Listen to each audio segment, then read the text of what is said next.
If we take a neuroscientific view of brain development, of children being denied socialization with other children, of children not seeing other children at all because they've had to stay in home for say 23 hours a day at certain points. What are the impacts of the brain development when all these external socializing influences are taken away from us?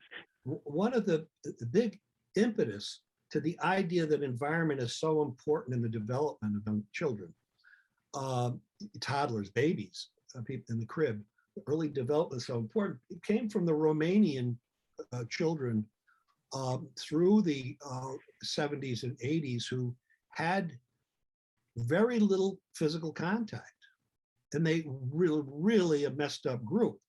And so then it became like, well, it's very important. The conclusion of this was it's very important that we have lots and lots of human interaction for babies, toddlers, infants. But the thing is, they were so abused. They didn't have normal contact. They had zero contact, almost zero. They were swaddled, and then they were just fed. That's it. And that's different than having to go crazy the other way, which is the way it has gone in the past, after that 30 years, that there's, children need love and attention and hugging all the time. It's not true. They need a normal average amount. They don't need all this extra stuff. So that was one of the things. It was that the Romanian infant study that really was very misleading. You don't need a lot for the average person. Now, if you put these all on a spectrum of the amount of contact a kid needs, some need a lot, some don't need any at all, and it seems to be genetically determined. So there's no general answer to this because everybody is different. Although most people are in the middle, it's regressed toward the mean, and so most people are in the middle need some amount of hugging and love and contact.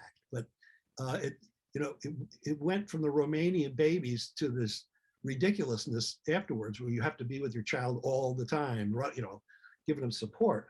Now, and so that kind of muddied it up. But that sort of over support doesn't seem to help much. Kids will snap back to, unless they're abused, okay, really abused early, they will snap back to who they genetically are. So you find people in these lockdowns that do perfectly well. The kids that absolutely well. And in fact, it's a relief. It's a complete relief because they don't have all these people all over them giving all this empathy and warmth and hugging love, which they really don't want or need, right? The parents need it, and the society needs it, but they don't. So it's a freeing thing for, as it's turned out, for many people. That includes children who are just absolutely happy schooling at home, absolutely happy not having to be forced to socialize. If you look at the genetics and the brain scans of people who are raised in an inner city versus a suburb or outside in the country, their responses to buildings, and you can see it in the brain scans too, and all the closeness with everybody, all the social closeness and the buildings that be on top are very, very, very different.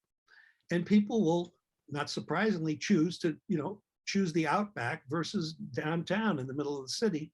And that seems to be wired both genetically, but you can see it in PET scans, fMRIs, that their response to these different environmental situations, quite different.